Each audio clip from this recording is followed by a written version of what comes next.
Gula menjadi salah satu bahan pokok yang harus ada di setiap dapur rumah tangga.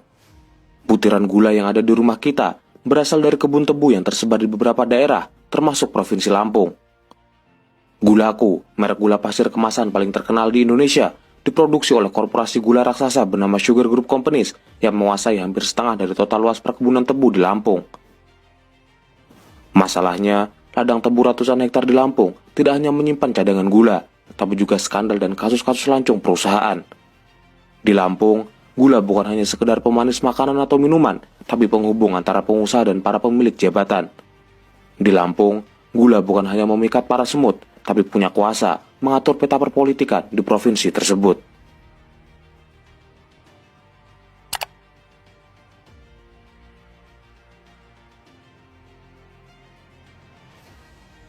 Sebagai produsen gula terbesar kedua di Indonesia, Lampung memiliki area perkebunan tebu seluas 136.000 hektar dengan total produksi lebih dari 700.000 ton yang dikelola PT Perkebunan Nusantara 7 milik negara dan 7 pabrik gula swasta di 5 kabupaten, yaitu Lampung Tengah, Lampung Utara, Waikanan, Tulang Bawang, dan Tulang Bawang Barat. Sugar Group Companies yang berdiri sejak tahun 1975 menjadi salah satu raksasa produsen gula tebu di Lampung. Perusahaan yang awalnya berada dalam jejaring bisnis Salim Group ini kemudian dibeli oleh PT Garuda Panca Arta milik Gunawan Yusuf pada tahun 2001. Gunawan Yusuf tercatat sebagai orang terkaya ke-44 versi majalah Globe Asia tahun 2018 dengan kekayaan sekitar 14,2 triliun. Di bawah kendalinya, Sugar Group memiliki kebun tebu seluas 62.000 hektar sehingga menjadikannya sebagai pabrik gula terbesar di Indonesia. Sugar Group Companies memiliki 4 anak perusahaan, yaitu PT Gula Putih Mataram, PT Sweet Indo Lampung, PT Indo Lampung Perkasa, dan PT Indo Lampung Distillery. Produk utama perusahaan ini adalah gula kristal putih bermerek Gulaku, yang sudah sangat terkenal dan menjadi pilihan utama untuk konsumsi masyarakat secara luas. Sayangnya, Raja Gula dan korporasinya beberapa kali terlibat dugaan skandal seperti penipuan, pencucian uang, pengemplangan pajak, konflik dan sengketa lahan dengan masyarakat, hingga kebakaran hutan. Toh Keng Song, seorang pengusaha, pernah melaporkan Gunawan Yusuf terkait dugaan penipuan dan pencucian uang pada 2004. Dua anak perusahaan Sugar Group, PT Sweet Indo Lampung dan Indo Lampung Perkasa, juga pernah ditetapkan Polda Lampung sebagai tersangka pembakaran hutan dan lahan pada tahun 2019. Terlepas dari kasus dan skandal Sugar Group, korporasi ini rutin menjadi penyokong dana dalam pemilu kada di Provinsi Lampung, baik pemilihan bupati maupun pemilihan gubernur. Perusahaan gula ini bahkan punya kuasa mempengaruhi konstelasi politik di daerah tersebut. Keterlibatan perusahaan dalam pemilihan kepala daerah memang bukan hal baru di Indonesia. Di Lampung, Sugar Group Companies sudah menjadi penyokong kampanye salah satu kandidat gubernur sejak Pilgub Lampung 2014. Dalam sejumlah kesempatan, sejumlah petinggi Sugar Group Companies bahkan tampil langsung di hadapan masyarakat saat masa kampanye berlangsung.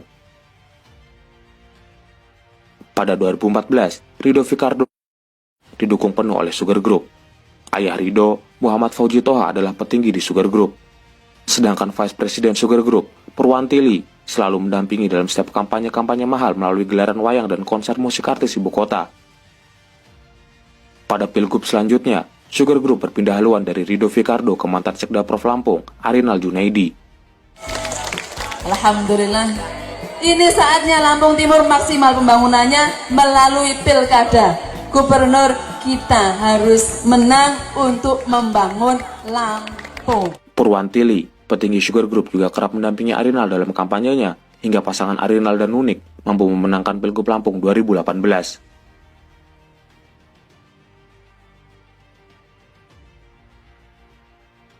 Para bos gula dan kepala daerah di Lampung juga kompak mendukung penuh Jokowi Ma'ruf Amin dalam kampanye yang diadakan dengan meriah pada Pilpres 2019. Bos Sugar Group Company, Nyonya Lee Purwanti, disebut-sebut dalam persidangan perkara suap dan gratifikasi dengan terdakwa ex-Bupati Lampung Tengah, Mustafa. Pada 2021, KPK memanggil Purwantili dan Wakil Gubernur Lampung, Nunik, terkait kasus korupsi mantan Bupati Lampung Tengah, Mustafa. Dalam fakta persidangan, nama petinggi Sugar Group ini disebut terkait mahar politik untuk mendapat dukungan Partai Kebangkitan Bangsa demi mengusung pasangan Arinal Nunik di Pilgub 2018 yang lalu. Keterlibatan perusahaan dalam konstelasi politik di Lampung disinyalir untuk mempertahankan dan memuluskan ekspansi bisnis. Di lain sisi, para calon kepala daerah juga membutuhkan modal besar untuk meraih dukungan dan memenangkan kontestasi. Di Lampung, dukungan dari pabrik gula raksasa menjadi sebuah jaminan. Mereka yang mendapat dukungan dipastikan dengan mudah meraih kursi kemenangan.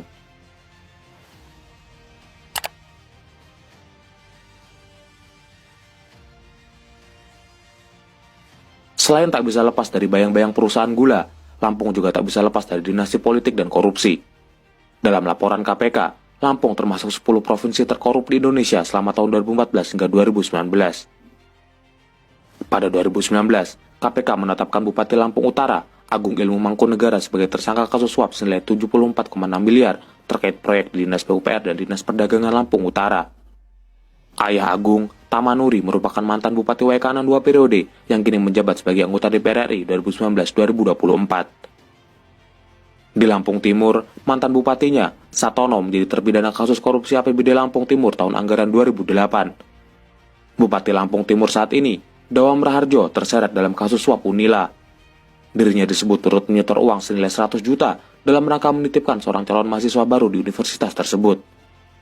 Zulkifli Hasan yang kini menjabat sebagai Menteri Perdagangan juga membangun dinasti politiknya di Lampung. Adik-adiknya, Hazizi Hasan, menjabat sebagai anggota DPRD Lampung 2014-2019. Ahmad Fitoni Hasan menjadi sekretaris DPW PAN Lampung periode 2020-2025. Sedangkan Zainuddin Hasan menjadi Bupati Lampung Selatan periode 2016-2021. Pada 2018, Zainuddin Hasan ditangkap KPK atas kasus suap proyek infrastruktur di Kabupaten Lampung Tengah. Pada 2016, KPK menetapkan Bupati Tanggamus, Bambang Kurniawan, sebagai tersangka kasus dugaan suap pengesahan APBD Kabupaten Tanggamus tahun anggaran 2016. 3 tahun berikutnya, giliran mantan Bupati Mesuji, Hamami, yang divonis 8 tahun penjara akibat korupsi proyek di Dinas PUPR Kabupaten Mesuji. Di Lampung Tengah, bupatinya, Mustafa, divonis 4 tahun penjara setelah dinyatakan terbukti menerima suap sebesar 51 miliar pada 2020.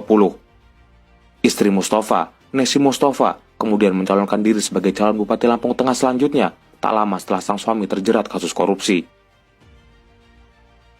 Kejaksaan Tinggi Lampung juga pernah memeriksa mantan Bupati Tulang Bawang, Abdurrahman Sarbini, terkait dugaan pemotongan uang insentif pejabat tahun 2011-2012 senilai 2 miliar. Anaknya, Dodi Anugrah Putra, menjadi terdakwa dalam kasus korupsi pengadaan mobil dinas Bupati Pesawaran, Arif Sandi, yang sekaligus adalah saudaranya sendiri. Wali Kota Bandar Lampung 2020-2025, Eva Dwiana, juga merupakan bagian dari dinasti politik. Eva Dwiana merupakan istri dari Wali Kota Bandar Lampung sebelumnya, Herman HN. Pemilihan kepala daerah yang syarat kepentingan bisnis korporasi hingga dinasti politik korup di Lampung menjadikan daerah ini masih jauh tertinggal, khususnya terkait masalah infrastruktur dan jalan. Sejumlah ibu-ibu di Kecamatan Rawapitu, Kabupaten Tulang Bawang, Lampung menanam padi di jalan yang rusak. Warga berharap aksi ini bisa membuka mata para pemangku kebijakan agar segera memperbaiki jalan yang rusak tersebut. Lampung memiliki total ruas jalan sepanjang 20.310 km, yang sekitar 37,5%-nya mengalami rusak ringan dan berat. Akibatnya, Lampung menduduki peringkat ke-13 sebagai provinsi dengan persentase jalan rusak berat yang tinggi dari 34 provinsi di Indonesia. Sampai